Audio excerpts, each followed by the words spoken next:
Hey everybody, Chef Chad Armstrong here, and welcome to Lesson 1 of Home Cook Academy. You've made it, you're here, you're ready to go. I cannot wait to see how you turn out at the end of this 26 lesson program. You know, today is the beginning of the journey. Today is the start. We're gonna jump in, both feet. We're not even gonna hesitate. We're gonna start cooking from day one. We're not waiting. This isn't book work. This is getting into the kitchen, learning how food and heat and seasoning and taste and how it all comes together to make real food. You know, you're here because you are ready to get started on this journey. You're ready to change your life forever and learn how to make your own food from real, whole, unprocessed foods. So today, where do we start? We're gonna start with chicken. And the reason I start with chicken is because chicken is the most widely used protein in our society. You know, we go through a lot of chickens. There's a lot of different ways to use chickens, but I'm gonna start with the basic. I'm gonna start with the most simple way, and that's roasting. And the reason I start with roasting is just that. It's something that you can do right away. It's something that applies to many other different types of food, not just protein or meat. It also applies to vegetables. It applies to pastries. It applies to breads. This is a technique that you can use in many different ways. So today I'm going to take you through. I'm going to teach you how to make roast chicken au jus, which is just with its own juice. And I'm also going to take you through and how to show you how to properly roast a sweet potato. So vegetables, how to get the most flavor out of them without overcooking or making them mushy, or without turning them into something that nobody wants to eat. We're going to make a fantastic meal today. But there's some things we got to know before we jump in and just start roasting a chicken and some vegetables. We got to learn the methods of how and why this works. What makes roasting a chicken work?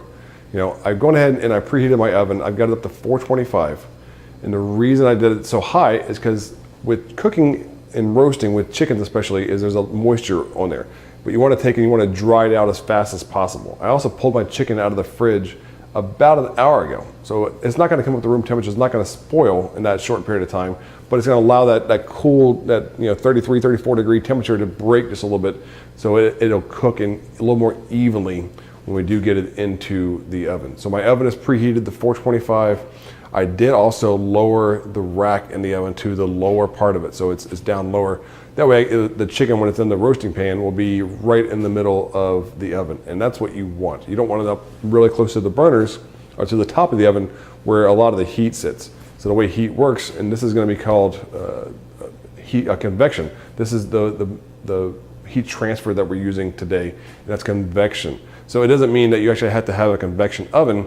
What it means is that the air will circulate as it goes through. So heat rises, and then the new air comes in and pushes it down, and then it just keeps turning. So it's constantly moving inside of your oven. That's convection cooking. That means that you're not actually putting the chicken against something else to cook it. You're not putting it into the pan where the heat is coming up from the bottom. That would be called conduction cooking. So convection cooking is when you've got either liquid or you've got air that is moving around something to cook it. So roasting now is our cooking method. Roasting just applies to many different things. Mostly we think about roasting with meats, vegetables, things like that. And then we think of baking with breads, pastries, fish. Those are more a baking thing, but it's the same cooking method. There's really nothing that different about it. So it's just we use that terminology in a couple different ways. So just know that as you get down into the program farther, baking is when we say baking, it's going to apply to pastries, fish, breads. Roasting is going to be vegetables and mostly meats. So poultry today. Let's talk about poultry a little bit. There are many different classifications of poultry that we can use here in our society. We mostly think of chicken, but there's also duck, turkey, goose. What about game birds? What about fowl and squab? And what about those birds that you can go out and you maybe either hunt yourself, or you can find from a source where you can get them from a farm that actually raises those birds. So this method you can take now and apply. Once you learn this, you can apply to other poultry items as well. So a couple things also I want to talk about with getting into buying your poultry. You want to buy, we've talked about this before, but before we even got to this point, we've talked about buying chickens whole. It saves money. You're getting a better product. You can use that whole entire carcass for making your stock, which hopefully everyone has made stock by this point in the program because you had it in your bonus sections before Lesson 1 opened up for you. So you always want to go out and buy your whole chickens as much as you possibly can. If you can get them from a local farmer, even better. So there's different classifications of that chicken. So in our society, if you want to go out and you want to get free range, grass-fed, poultry raised, or pasture raised chicken that's not been fed a diet of other chickens or things that it shouldn't be eating, the best source for that is your local farm or your local farmer's market. The chicken's going to be a little bit more expensive, but it's going to be worth it. You're going to get much more nutritional value out of that chicken if you can get it from a local farm or a local farmer's market where they're actually pasture raising that chicken. Now there's also organic chickens, but organic doesn't necessarily mean that it was raised in a pasture. It might mean that it just had access to that pasture. It also means that it wasn't given any kind of antibiotics or steroids or growth hormones during the process or during the raising of that chicken. And it also wasn't fed anything that is a non-organic feed as well. So you can rest assured at least it's not been pumped full of stuff. It doesn't mean it's gone out and eaten bugs and grasses and been a chicken like it's supposed to be. It was still possibly raised inside of a confinement house. There's also, you see all natural. All natural really means that it's just a chicken. It could be have non-organic feed. It can be pumped with things, and then there's also conventional, which you can almost guarantee is going to be raised in a really awful environment for that chicken. It's going to be pumped full of steroids so it grows faster. It's going to be fed feed that's high in certain things that they say are adding nutrients to it, but it's really doing nothing for you. They're raising that chicken in about half the amount of time, and then it's not getting any access to anything that it should be getting to. So, these are just some different categories of chicken. I hope that you can go out and you can get, either at least organic or pasture-raised chickens. Just do a little research. Find out, from a local source where you can get this from.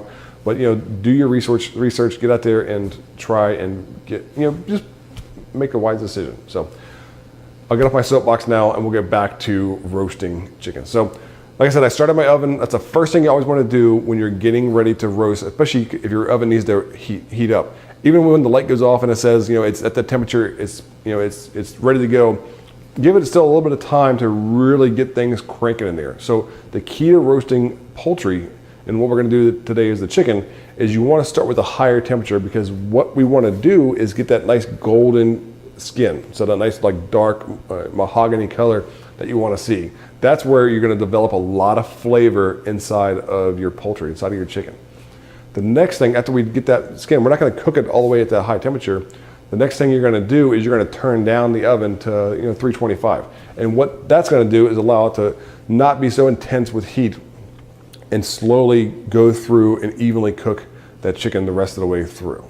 And what we're looking for is a temperature of 160 degrees in the thigh. So the chicken is made up, it's got the breast, the wings, the thigh, and the legs. The thigh and the legs and the wings are a little bit darker meat because they're worked. Chicken's running around if it possibly can, but it gets tougher. So those take a little bit longer to cook. So you want to make sure that you check the temperature of your chicken in the thigh away from the bone, and I'll show you that when we pull our chicken out of the oven a little bit later today.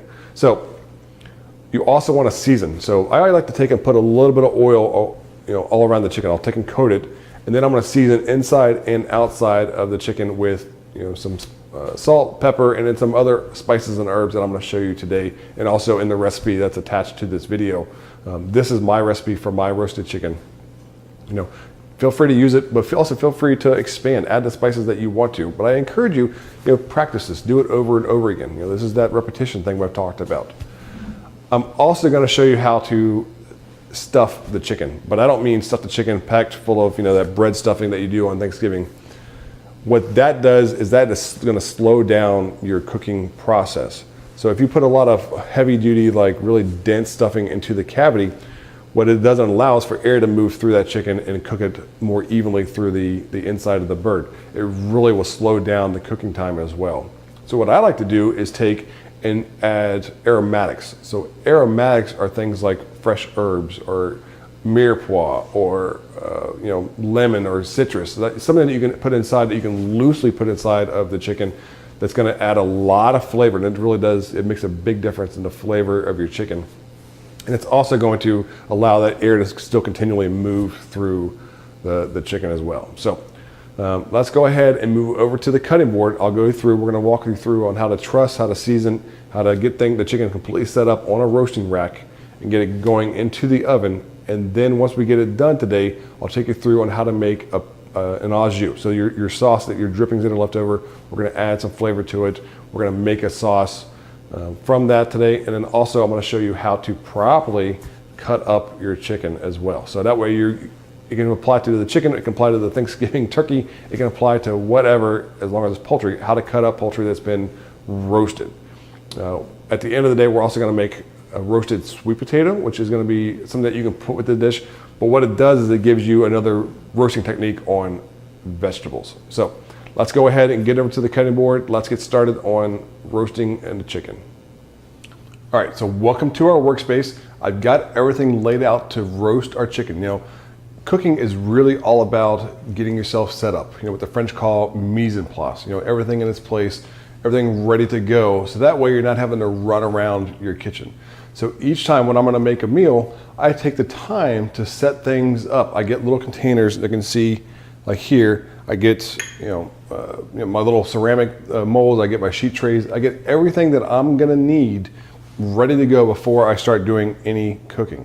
So if I need to cut some vegetables, if I need to measure out some ingredients, I go ahead and do that ahead of time. You're gonna find that that's gonna save you so much time in the long run and really helping you get meals on the table faster that are, once again, real meals and not the processed stuff.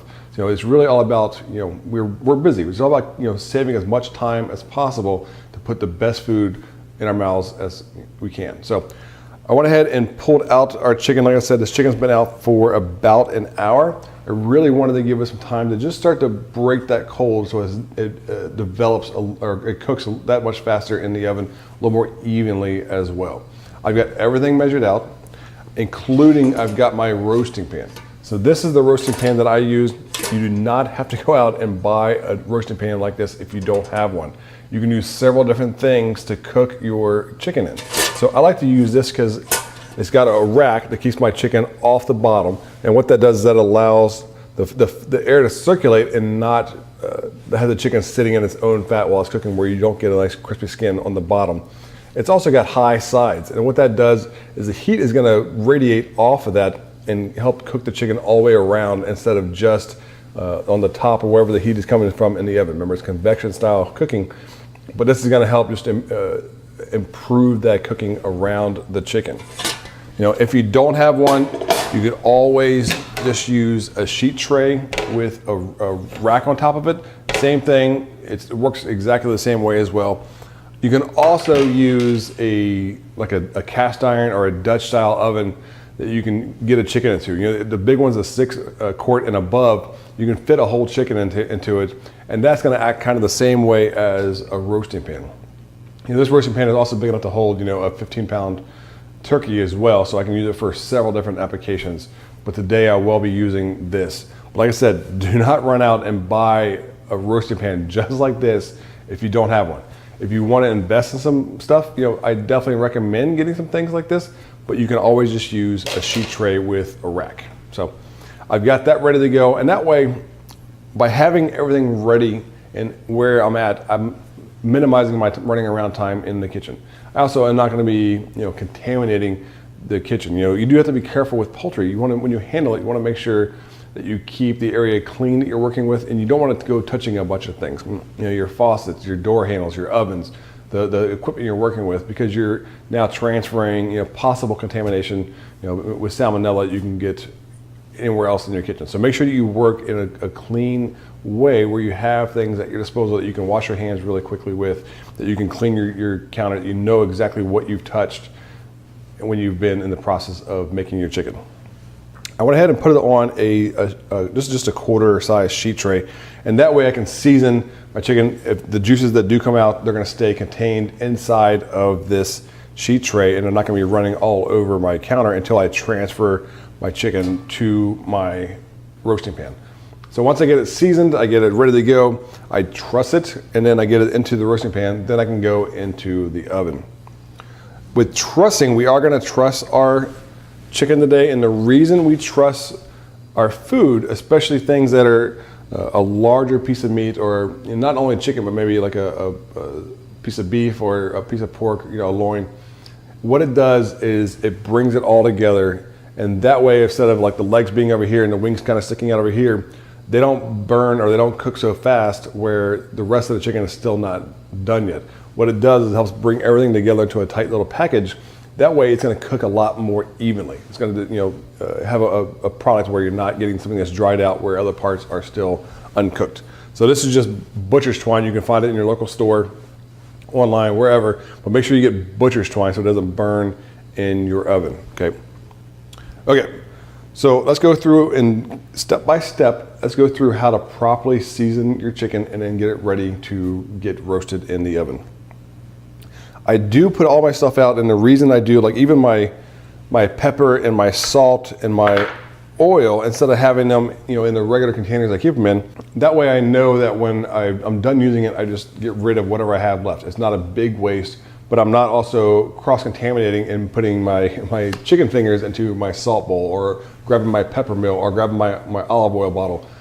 Those things are still clean, and I've got what little bit that I used over here. If there's some left over, it's not a huge waste. So make sure that you do go ahead and get things set out separate from what you normally use.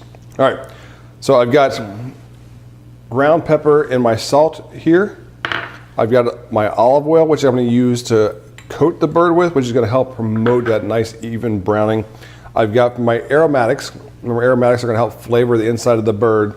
I've got about a half a cup of large diced just chopped onion, half of a lemon, and then I've got a few sprigs of thyme and rosemary, which I'm going to crush up and then put inside as well.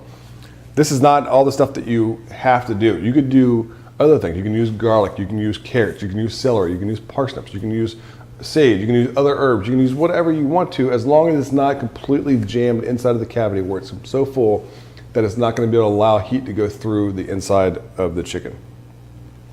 I've also got some dried oregano, which is about a teaspoon, and about a half a teaspoon of dry garlic granules.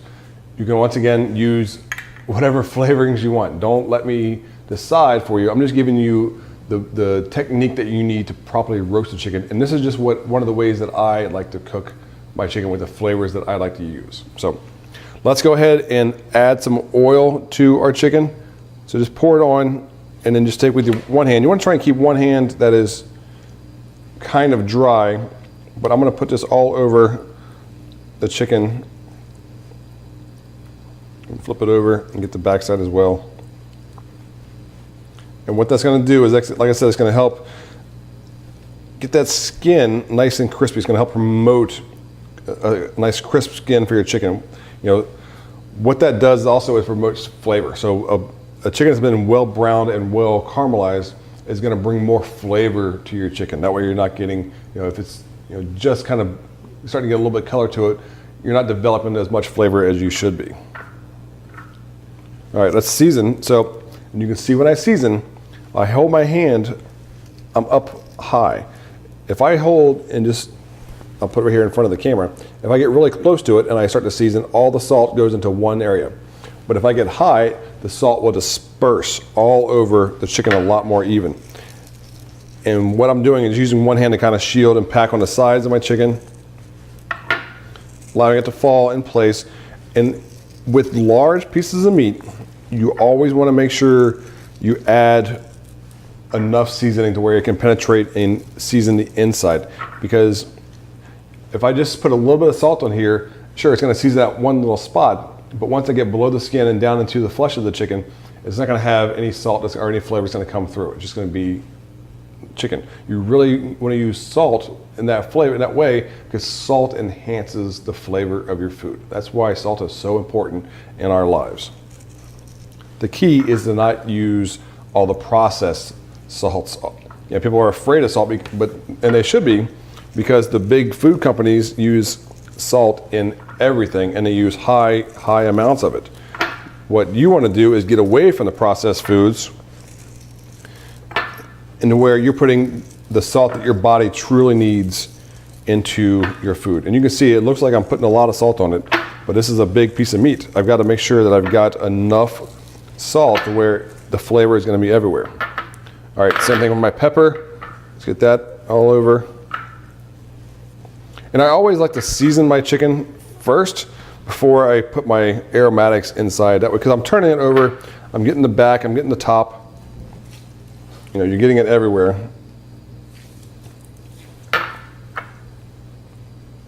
You can just kind of shake it on and let it disperse. Like I said, the higher up you are, the more evenly it falls on your food. Okay? Okay, rub that all in. All right, let's go ahead and add a little bit of garlic. And this, you know, like I said, this is about a half teaspoon. You can use more, you can use less. You know, you're really going to see that this is really going to bring a lot of great flavor to your chicken. Your family's going to love this dish. Okay, I used almost all that. Same thing with the oregano. And like I said, it looks like we're putting a lot of stuff on our chicken, but this is just how it is. You know, this is the difference. This is what really makes a great chicken and a great food from being just kind of subpar and bland. Oh yeah. Like I said, feel free to use other items as well. I am going to go ahead and use all of this. That's over the whole teaspoon of dried oregano. So you can see, I mean, I've got a lot of stuff on this chicken. I do have a little bit of salt left over, and I am going to go ahead and season, get inside the bird as well, get inside the cavity. Even though that's mostly carcass and it's mostly bone in there, I do, you know, it still can start to penetrate in flavor. All right. I'm going to squeeze my lemon. I'm just going to squeeze that all down the side. I'm going to squeeze it inside the cavity, and then I'm going to take the whole half a lemon and drop it right inside. Same thing with my onions. Right inside the chicken. And then your herbs, I've got my rosemary and my thyme here. Go ahead and just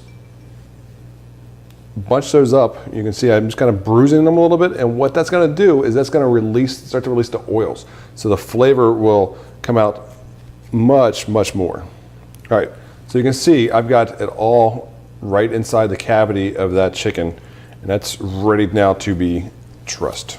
All right, for trussing, I went ahead and I cut my string ahead of time, and I've got it's pretty long. I'll just cut it down whenever I don't need. I'll cut the extra off. But grab the middle of your string here. You can see I've got the middle. I've got the others dangling down. Take the chicken, put the neck cavity away from you. You want to find that neck, and it's where that is. What I'm going to do is I'm going to take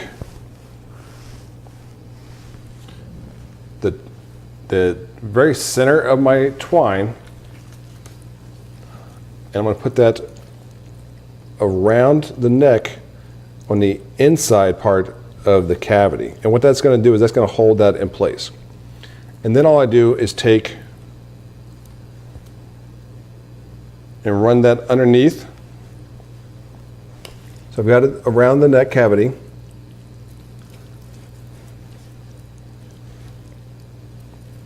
Run underneath the wings on either side. Get it snug, and then bring it down along the top where the legs connect to the cavities, where in between the breast and the legs. Bring that down, and then I'm going to take and wrap that around one way, all the way around the end of the legs where the feet are, and then I'll take it and bring those two together. Okay, so you can see that. So let's go back and do that again. Okay, so around the neck, under the wings, back up above between the breast and the legs where they come together. Wrap around, once fully around the end of the legs, just around where the ankles are. Bring that together, and all I'm going to do is just tie. You can tie just a simple little bow knot. You can do a butcher's knot, but just to hold that together. Okay, I've got a little extra there. That's fine. You can just stuff that up underneath. Now, for my wings, I'm going to take, so they don't burn, I'm going to take and just bend them backwards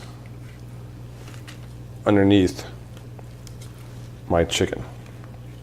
Okay, so there you go. You can see it's nice and tight looking. It's going to promote even cooking throughout my chicken this way. This is extremely important when doing larger pieces of meat to make sure that it cooks evenly. This is what's going to promote that. So we've got our seasoning, you know, olive oil, our salt, pepper, garlic granules, we've got oregano, we've got onion, lemon, rosemary, and thyme on the inside of the chicken that's loosely stuffed. It's ready to go. So now I'm just going to take and transfer that to my roasting pan, and I'm not going to cover this. I'm going to put it into the oven just as is. And what I want to do, I have my oven, like I said before, it's preheated to 425 degrees. I'm going to put it in for about 20 to 30 minutes until it gets a nice dark mahogany color on it. And then I'm going to turn down the oven. So I'll bring it back in just a second and show you after it's been cooking for the first 20 to 30 minutes. That way you can see the color that we're going for, and then we'll turn it down. All right, so it was about 30 minutes, maybe a little bit more than 30 minutes that I let the chicken go at 425. And you can see here, we've got a nice color, nice golden color on the outside of the chicken. What has to happen, so before this can happen, it has to evaporate the moisture. And when the moisture is evaporated out of the skin, then it can start to develop what's called the Maillard reaction, which is just the carbohydrates that are really starting to, the sugars and the carbohydrates are coming together and browning from the heat. And that's what causes this. It takes longer depending on how moist and how wet your chicken was before you put it in the oven. You know, maybe it's a good idea to maybe just blot it off with some paper towels. Might help a little bit, just to help dry it a little bit. So that time, this time in the oven is going to fluctuate that you want to get this golden. So like I said, this took a little more than 30 minutes because the chicken might have just had more moisture in the skin, and that had to evaporate before this color could actually start to happen. So what I'm going to do now is go ahead and get the chicken back in the oven. I've lowered the temperature down to 325, and it's going to go for about 45 minutes or so. But you know, you don't know just on time. You have to be able to check. And when we come back, I'm going to show you how to check for doneness with a thermometer, and then go over a couple different thermometers that I use in my own kitchen. So let's get this back in the oven. We'll come back in just a few minutes and we'll check the temperature of the chicken.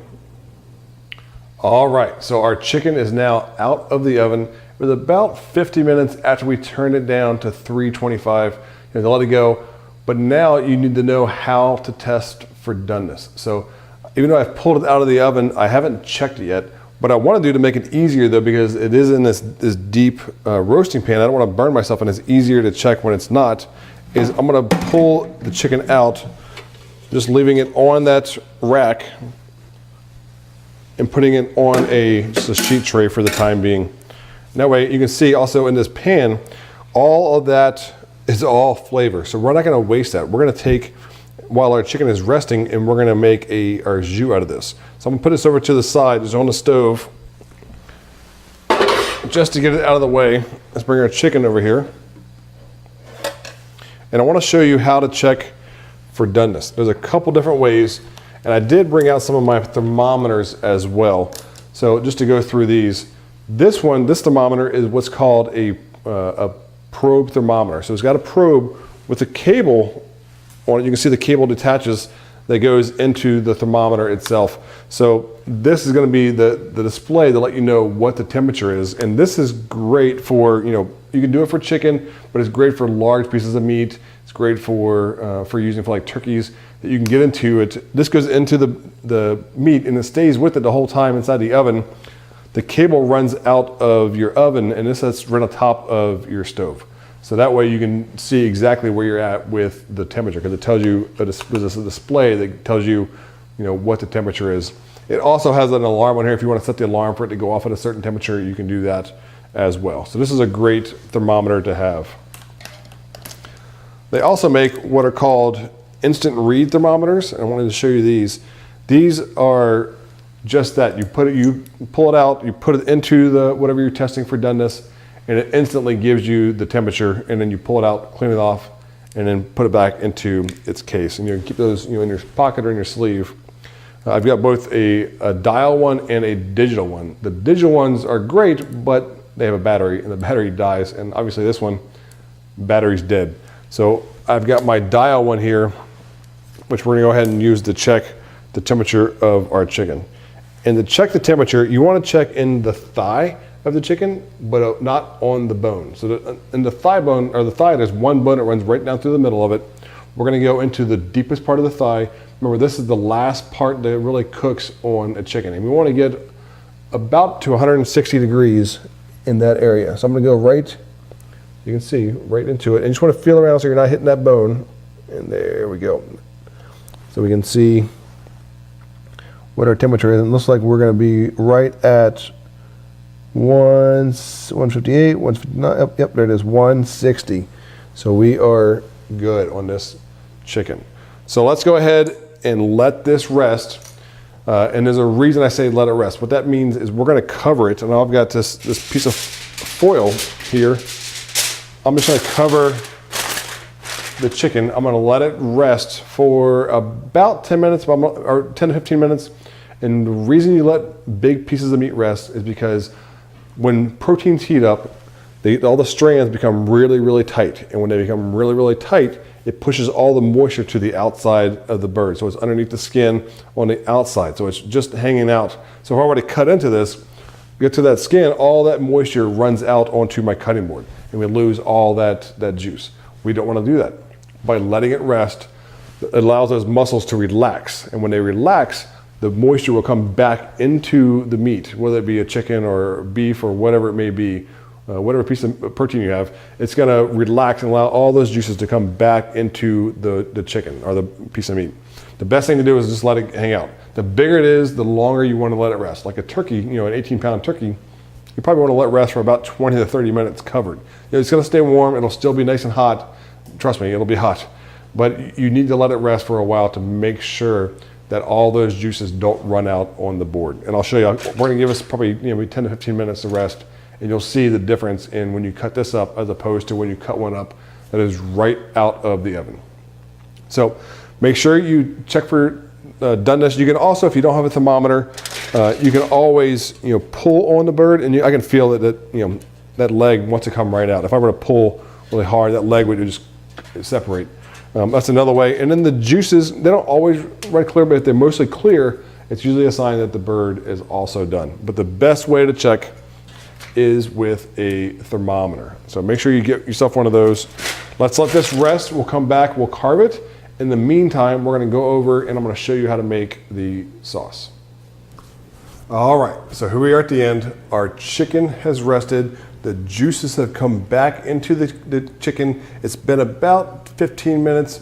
I'm gonna go ahead and demo now on how to take this apart. And this applies to not only chicken, but you can use this for turkey or goose or duck or whatever poultry you wish to use it on. They are made up pretty much the same way, maybe just a little bit longer or bigger in some spots, in some of the chickens or some of the poultry. But this rule will apply to all the other poultry that is out there. So let's go ahead and go to our board. Let's first take off our twine. Go ahead and cut through that and remove that. Nobody wants to have a piece of twine in their dinner.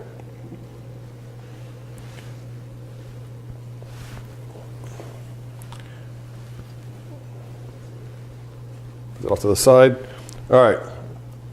So what I like to do is I like to take off the entire chicken breast. And the same thing applies. Like I said, for doing Thanksgiving turkey, you can take off the entire breast and then do slices of it, and that way you can have a nice even cut for everybody. So go ahead and just like when you cut through a raw chicken, just work your way down to the wishbone, and then you can really just peel it off. So we'll cut through. It's extremely hot still. You burn your fingers. Cut down through. You can see there's still quite a bit of juice that wants to come out. It's still fairly warm. All I'm doing is coming up through the sides here. So I came down, I went between I separated the leg and the breast, and come back up, almost like you're cutting perpendicular with it. So you can take that whole breast off.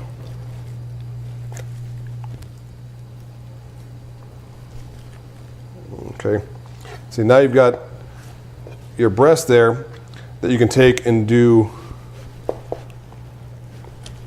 nice slices of, and that way you can put that skin back on there if you like. Everybody gets a little piece. Let's get our plate over here.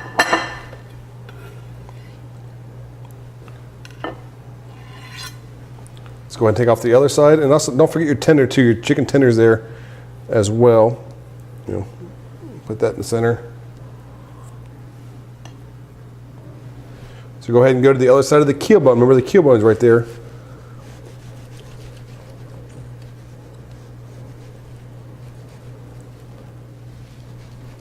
Go down to the wishbone.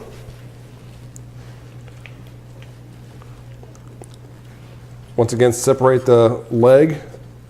And all you're gonna do is just cut.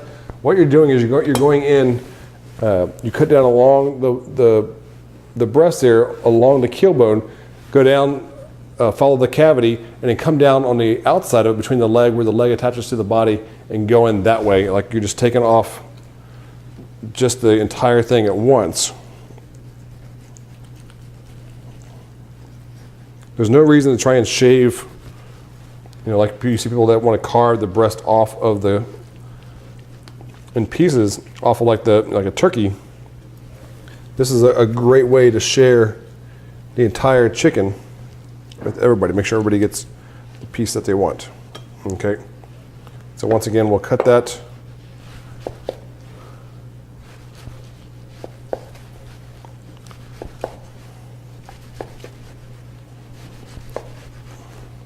Try and keep it intact for presentation.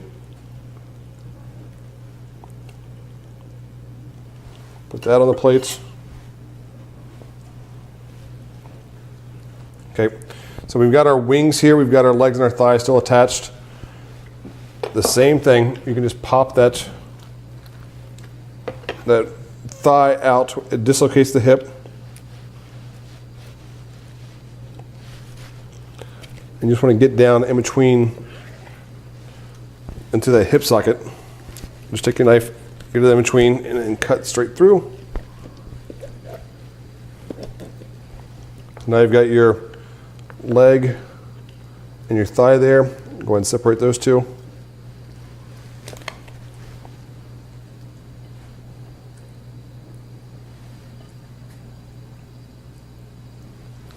Same thing on the other side, just pull that. And that, once it comes apart, you can see it's definitely cooked because it's wanting to separate on its own. So once again, all I'm gonna do is just get down into the hip, pop that out, there it goes.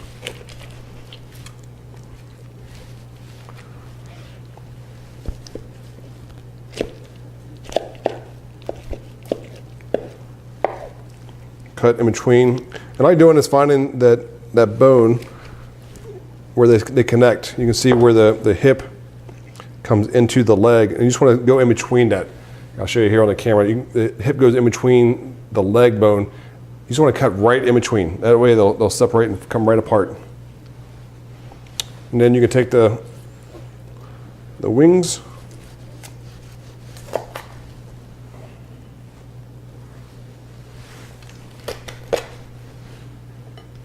They come off. On the back here, you've got the oysters, and what the oysters are just two sockets on the back where the thigh comes in. It's just these two, they're called oysters. They're really nice and tender. You just take your fingers and go underneath them. They just want to come right out. It's like two little eye sockets right there. That's where your oysters are. So there you go. You've got your fairly clean chicken carcass. There's the wishbone. If anyone wants to do the wishbone, you can take that out. Let that dry. You know, everybody likes to do the wishbone, the pull. All right. So there it is. Let's show this so everybody can see it on camera here. So now you can see you've got the two breasts. I've got the tender, the two thighs on either side, the legs, and then the two wings up here. Okay. Great way to present it. You know, you can serve that with your sauce, your au jus that you made. You know, great way to add more flavor to it. You know, let's go through now though. I want to do a review of what we learned today with roasting. what do we need for roast chicken? The first thing we do is we want to preheat our oven, and we want to have a high temperature oven in the beginning because we want to promote that Maillard reaction. We want those carbohydrates to start to caramelize and develop that brown skin that really develops the flavor of our chicken. But remember, you can't do that until all the moisture has evaporated out of the chicken. Once that's happened, it can brown over. You start to get that flavor development that really starts to kick in and really happen there. That's the key to a really great tasting chicken and a really good tasting chicken. You want to have a really great tasting chicken every time. It may take longer than others sometimes. Remember, today's took over 30 minutes to get the color that we wanted. It may take as little as 20 minutes. You just got to check it. So I would recommend that you check it after about 20 minutes. When you season your bird, season the entirety, inside and out. A little oil will help to promote browning on the skin. Add aromatics. Aromatics are going to add more flavor to your chicken. Make sure you truss it. Go back and review the video again if you want to learn how to truss again. Make sure you truss, because trussing is really going to bring that chicken together as a nice tight package, and that's going to promote even cooking throughout our chicken. Once we get the nice brown skin color, then we can turn down the temperature, let it cook the rest of the way through without that really high intense heat, really get a little bit more subtle heat, so it's going to be a nice moist bird. About 45 minutes to an hour, depending on the size of the chicken. We check it in the thigh, remember, with either the instant read thermometer, or you can use a probe thermometer. I usually use a probe thermometer, but I wanted to be able to show you today the differences in the two and how they're used. So you can go through, you can use that instant read. 160, you can take it out at 155. The carryover temperature, and that's what carryover is the temperature that the piece of meat that you've cooked is going to continue to cook. So when you pull something out of the oven, just because it's at 160 degrees, 15 minutes later when you go to carve it, it's probably going to raise on another 4 or 5 degrees, depending on how big it is. If it's the bigger it is, the more carryover heat it's going to have. So carryover temperature or heat is when it's going to continue to cook, even if it comes out of the oven or off of your heat source. So it's a key thing to remember in not trying to overcook things. So if you're trying to cook something to a certain temperature, you don't want to take it to that temperature and then take it out and let it rest. You want to take it out just below that temperature. So I'd even say, which is not recommended by FDA guidelines, I'd even say that you could take your chicken out at about 155 with that the thermometer reading in the thigh, because it's going to carry over. It's going to go to 160 degrees. We want to let it rest. We got to let it rest because it's got to let the proteins relax. That's to let those juices come back into your protein, so your chicken or whatever piece of meat that is. Also, we want to give it time to make our sauce. If you're not going to make a sauce, it's not that big of a deal, but you still got to let it rest. So the resting time is a great time to wrap up and do other things in your meal. Making maybe a vegetable side, finishing off a sauce, whatever it may be. Get those things done while you're letting your chicken rest. And then we're going to carve it, and that's it. So just that simple. That was today's lesson on roasting. All right, so that's it for today's lesson on roasting. Go back, do this again, watch the video until you feel like you have it. The recipes are down below. I encourage you to follow the recipes at least the first time and then go out and add your own stuff. But really, this is a simple technique. We're building that foundation. Remember, we're gonna, just like you're doing a house, you gotta have a foundation. Once you have the foundation, then you can go up and start adding the different wings and the different levels and the different windows and design networks, design things that you wanna add to your house. The same thing in cooking. You got to have a foundation. Once you have the foundation, then you can go out and add more seasonings, do different techniques, do different things.